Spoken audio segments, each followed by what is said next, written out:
বল্টু তার গার্লফ্রেন্ডকে কল দিয়ে বলল, তোমার মাথায় কি উকুন আছে? তার গার্লফ্রেন্ড বলল, না তো, আমার মাথায় একদম পরিষ্কার।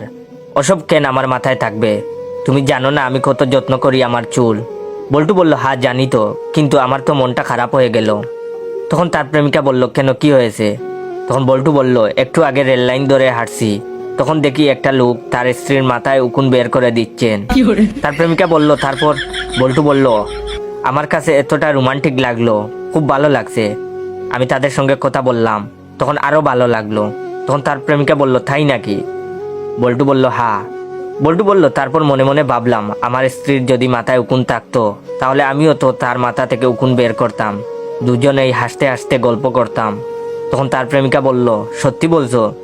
বল্টু বলল, হ্যাঁ সত্যি বলছি, কিন্তু তোমার মাথায় তো উকুন নেই। তখন তার প্রেমিকা বলল, একটা কথা বলি? তখন বল্টু বলল, হ্যাঁ বলো। তার প্রেমিকা বলল,